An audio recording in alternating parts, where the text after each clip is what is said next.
Ang KNN ay hatid sa inyo ng UNICEF.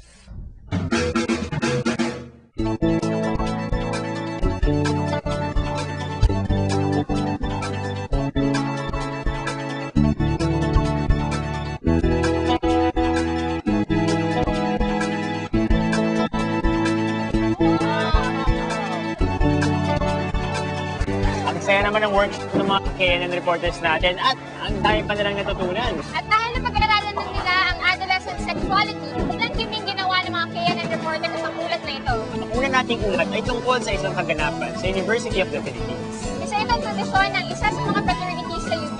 Jomi, nakapanood ka naman ng isa sa mga ganito? Di ba nga eh? Pues, maghanda ka dahil nakisali ang mga KNN reporters natin sa tulakan, tilian at kaguluhan ng UP Oblation Run.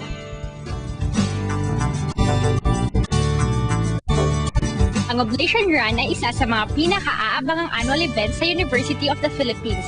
Sa mga freshman na tulad ko, naging bukang bibig na rin ito since the first week ng stay dito sa UP. Ano kayang meron?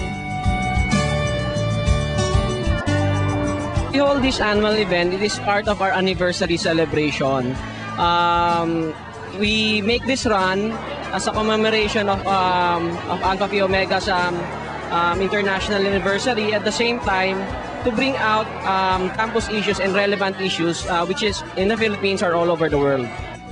Nagsimula ang streaking o pagtakbo ng nakahubad ng mga members ng fraternity na Alpha Phi Omega o APO noong 1970s. Nang ipinatigil ang pagtatanghal ng hubad na bayani, isang tulang bumabatikos sa administrasyon ng dating Pangulong Marcos, naisip nilang tumakbo ng nakahubad bilang pagpoprotesta.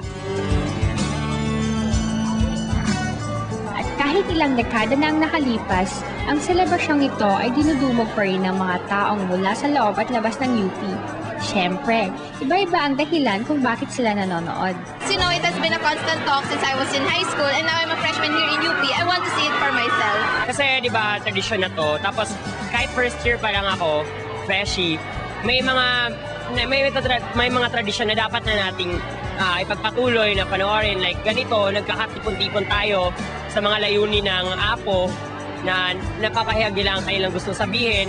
Importante itong bahagi ng pagiging aktibong estudyante natin.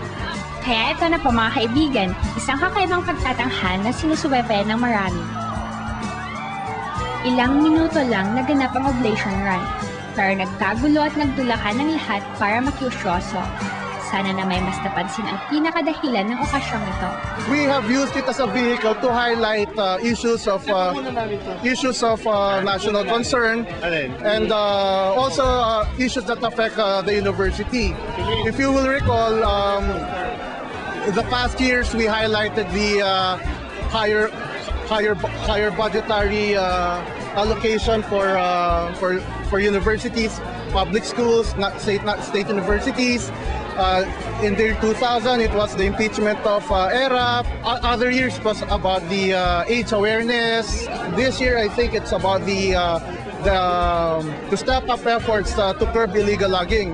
Given the fact that there were at least 1,000 lives that were lost during the 2 successive typhoons recently.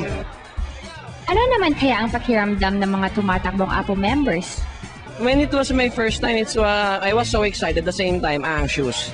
Pero along the way, you get to see people crowding over you, and you get to see people shouting, making faces of shock.